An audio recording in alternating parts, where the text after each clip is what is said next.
Voilà. Voilà. Comme vous venez de voir, je viens en fait de nettoyer mon ordinateur. Je continue. En tout cas, je le désosse de part en part, vraiment pour tout nettoyer. C'est ce que je fais. Après un été de tournage sur lequel on a fait pas mal de formations, je vous en parlerai d'ailleurs au niveau du cercle des connaissances, eh bien, pour faire les directs, les émissions et les streamings, il faut du matériel. Il faut beaucoup de matériel et du matériel très haut de gamme. Donc, comme vous pouvez le voir, une carte d'acquisition, derrière une grosse carte graphique et un ordinateur très puissant. Tout ça, ça souffle. Il ne faut pas que ça s'entende, donc vous ne le voyez pas en général. Ça se passe en dessous du bureau, en tout cas. C'est planqué le plus loin possible des micros qui eux sont directionnels pour éviter justement que vous entendiez les sifflements des ventilos. Vous les entendez si vous montez très haut le volume, mais en général ils sont très atténués. Mais ça passe aussi le silence par le nettoyage régulier. Là, en cette fin d'été, en début d'hiver, où les ordinateurs vont moins avoir besoin de refroidissement via les ventilateurs, j'en profite pour faire un nettoyage et pour préparer la rentrée. Et quand je vous dis maintenant, on va jusqu'au bout, c'est-à-dire qu'on va jusqu'à démonter, optimiser le silence et surtout prendre soin du matériel. Voilà, faire en sorte qu'il n'y ait pas de chauffe, parce que les ordinateurs, en fait, surtout pour faire du streaming vidéo, en multiples caméras, avec du bon son, pour que vous puissiez profiter de toutes les émissions dans de meilleures conditions et prendre des appels téléphoniques en direct, eh bien il faut beaucoup de matériel, et du matériel puissant, hein, pas un PC de bureau, pas ce genre de choses.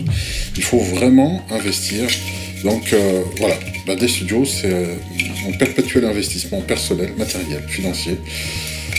Et je fais en sorte d'en prendre soin. Mais ça passe par ça. La poussière est l'ennemi en fait de l'électronique, empêche une ventilation et un refroidissement optimisé, et c'est ce qui fait que souvent il y a des condensateurs, des transistors qui vont sauter, ça provoque des pannes. Moi je peux pas vraiment permettre ça. Alors pour ceux que ça intéresse, je suis à la recherche d'un onduleur online, c'est une technologie spéciale, ceux qui connaissent cette technologie savent de quoi je parle. J'en ai un actuellement pour protéger le matériel, c'est pour éviter les surtensions, les coups de foudre, etc. Parce que c'est plus judicieux d'investir dans un onduleur pour protéger son matériel que faire l'économie de l'onduleur, et finalement, le jour où il y a une surtension, tout votre matériel, c'est-à-dire lumière, caméra, micro, table de mixage, son, enregistrement, etc., et moniteur, se mettent à cramer. Donc il faut protéger ces investissements. J'ai déjà un onduleur, mais si quelqu'un se débarrasse d'un onduleur, je précise technologie online, c'est très important. Je sais que les entreprises changent régulièrement leur matériel, bien je suis preneur. Voilà, c'est un appel en même temps lancé, mais c'est pour vous dire que on prépare la rentrée vraiment pour vous préparer de très belles émissions. Alors, mon passé d'ingénieur du son me permet de vous faire un son qui est plaisant. Mon passé d'informaticien me permet de faire la maintenance informatique, et mon passé d'électronicien, puisqu'avant j'étais dépanneur en électronique, TVFI vidéo, jusqu'à ce que l'obsolescence programmée s'en mêle, me permet aujourd'hui de démonter avec facilité et sans avoir la trouille, de réparer tous mes appareils. Mon passé de formateur aussi me donne toute la légitimité aujourd'hui de tourner des formations, puisque j'étais formateur. C'est toutes ces capacités et toutes ces expériences de vie qui pour moi n'avaient pas de sens tout le long de mon parcours, qui prennent tout leur sens aujourd'hui. Je m'aperçois que si j'ai fait tous ces métiers, c'est pour justement aujourd'hui ça me sert au quotidien dans le métier que je fais. Comme vous le savez, je déteste faire les interviews par webcam interposée. Il y a beaucoup trop de gens qui le font, et c'est pour moi, de mon point de vue, lorsque c'est pas possible autrement, je respecte ça. Je l'ai fait, je sais le faire aussi, mais ça ne m'intéresse plus. Voilà, j'ai pas envie de le faire.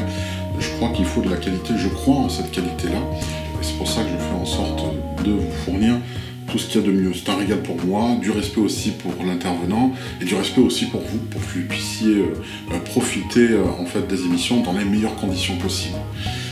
Voilà en ce qui concerne déjà la philosophie, l'état d'esprit. Là vous me voyez en fait nettoyer vraiment l'unité centrale, le cœur en fait du système qui permet de streamer et de faire les émissions, et vous êtes très loin d'imaginer tout le matériel qu'il y a en fait dans le studio. D'ailleurs, peut-être qu'un jour je ferai juste une vidéo en fait de l'intérieur du studio pour que vous puissiez voir en fait toute la machinerie qui est derrière pour donner le résultat que vous voyez régulièrement les soirs des lives et des directs. Je préfère le dire maintenant. Aujourd'hui, je fais des directs en fait en simultané sur Facebook et YouTube, ce qui est très rare aujourd'hui. D'autres le feront par la suite, des personnes qui suivront, et c'est normal. Mais aujourd'hui, je me targue et j'en suis assez fier.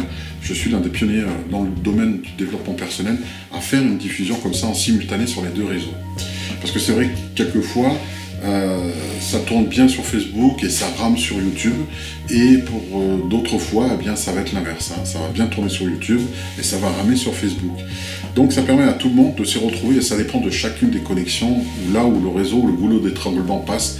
Sur Paris par exemple, ça va mieux marcher sur YouTube un soir et moins bien sur Facebook, et dans le sud ça va être l'inverse. Donc c'est pour donner le choix et vous donner et maximiser les chances de ne rien rater au niveau des émissions. Voilà, sur ce, je vais terminer de remonter l'ordinateur, de tout mettre à jour, de tout reconnecter, en plus des lumières, des caméras, toute la mise au point. Et puis je vous souhaite à tous une excellente et bonne rentrée septembre 2019. Au revoir.